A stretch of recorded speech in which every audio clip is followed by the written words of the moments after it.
Hey everyone, welcome back to the channel and welcome back to yet another video. In today's video, we will be doing yet another CarPlay upgrade in a BMW F10. Today is in a 2016 BMW F10 535 in the space gray color. Believe it or not, this is the color that I originally wanted when I was looking for BMWs, but unfortunately it didn't happen. I ended up with a carbon black one. But anyways, today we'll be installing a Motivesupplies radio. It's essentially a piggyback radio that's going to work off the NBT radio. We're going to go through, show you guys how to install it, go over some of the reviews, and just check out how this radio does. It's supposed to be a very quick boot up time and kind of a stripped back version of Android, but it does Android Auto and CarPlay. Before I get started with today's video, give this video a huge thumbs up, consider subscribing, check out all the links down below, including our new website that I'll have linked in the description and in the cards above. So before we go over how to install it, this is the NBT radio. So this display is actually going to come out and we're going to install a new one, which will be awesome. So basically you'll pull this one out, connect to the NBT unit down there, and it actually sits up. I'll show you the unit in a second. It's kind of the G30 style one, really cool unit.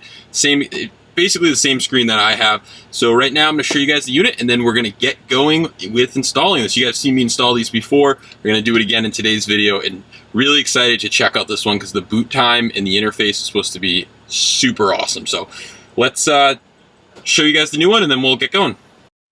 So taking a look at the screen, like I mentioned, it is the G30 style touchscreen. So that's a look at it. It's still the 10-inch touchscreen, or 10-inch screen that you have. It just sits out more, so it's a little closer to the driver, making it easier to use the touch screen functionality. Here's the quad lock extension harness. So basically this goes into the harness, this goes back into the radio, and there's a connector on here that you run up to the new screen. We also have a USB port for CarPlay and Android Auto.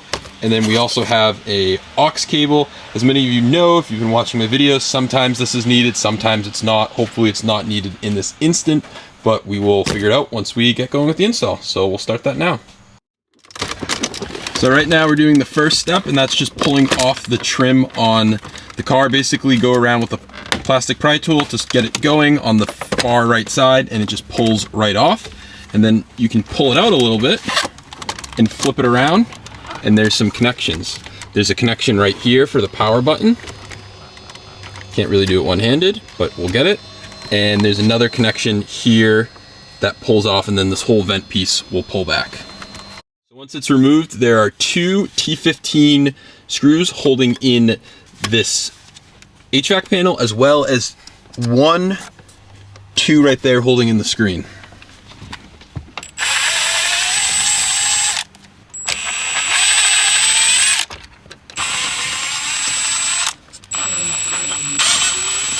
Now the screen actually just kind of pulls out,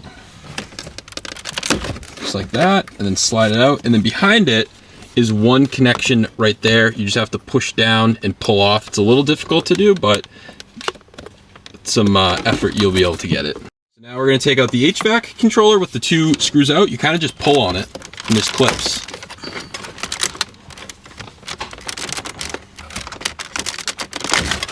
Like that. And then there's two BMW style connectors where you push in on the little piece and flip the arm.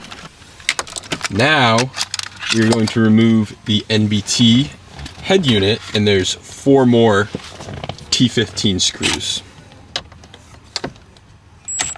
All right, so now the NBT unit just pulls forward. I can get some help with that. And we're only going to want to touch one connector. The connector that we're going to want to undo is this quad lock right here with the green wires. So there is another sort of tab right here that you can squeeze in on them and then rotate it up. We're going to get these out of the way first just to make sure that we don't foul on them, or I think we're actually going to remove them and then we'll be back. So what we did is we removed the quad lock, and then I started to undo this Velcro piece right here just to make it easier. And we're gonna undo just the fiber cable. And there's a little pick, if you can see, right there's a little tab. Pry up on that tab and pull out.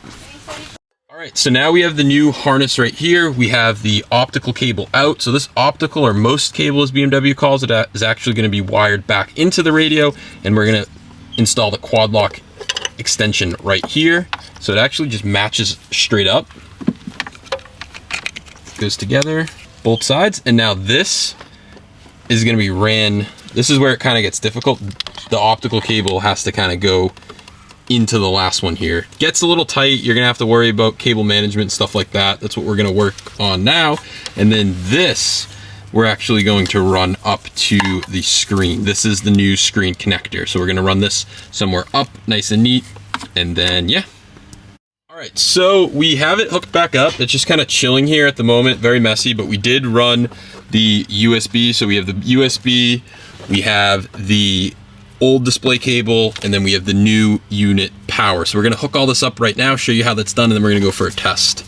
So this big connector goes to the only big connector, only goes in one way.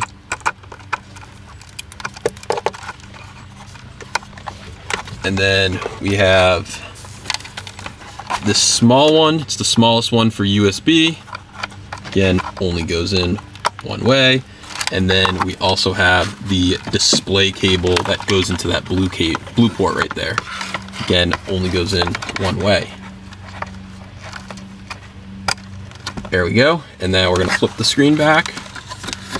And we're just gonna let it chill there. I think we can kind of put it in, so get the top in first. Usually you can see there's these two little mounting brackets that kind of slide up, and then it does fit into place. So we'll leave it like that for now. We're gonna test it out and then we'll come back. We still don't know if we need this. We're gonna figure out right now if we do or do not need this. My car, I didn't. We'll see if we need it here. All right, so we have it all buttoned back together. I literally went to show you guys the boot time, and the boot time was absolutely insane. So here's a look at it. So if we press and hold the menu button, brings us back to the NBT.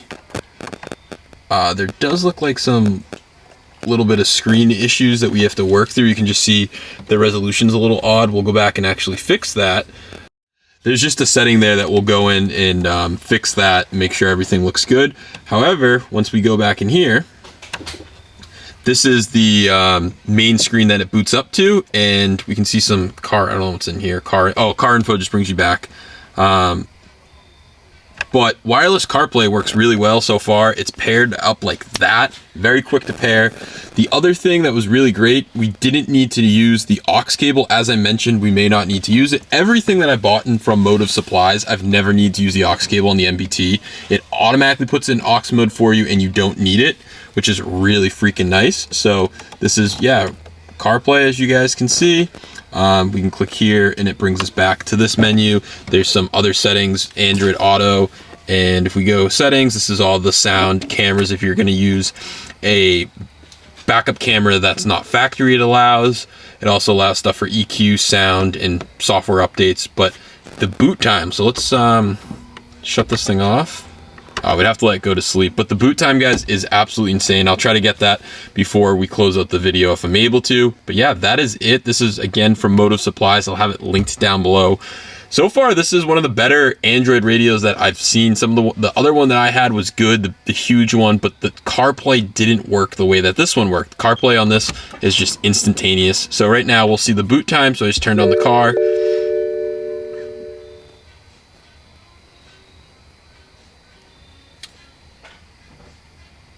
And there's the boot time. Very, very quick. And click wireless CarPlay. It's connecting, and it will connect like that. Connects so quick. Again, I think this is really, really quick for CarPlay compared to other units. So yeah, that was a look at it. It's CarPlay, Android Auto. Don't have a way to test Android Auto, but so far this looks great. We're gonna go in and figure out the setting that we need to change. May have to reach out to the manufacturer. I'm not sure on the exact setting that we need to change to be able to get the screen to pop up correctly. So yeah, I think, yeah, I have to reach out to figure out how we can fix this, and once I do have the fix for it, I will put this in the description just so you guys know how this should be looking. One last thing I want to mention is that these steering wheel controls do still work. So if you push down, it's actually changing the song.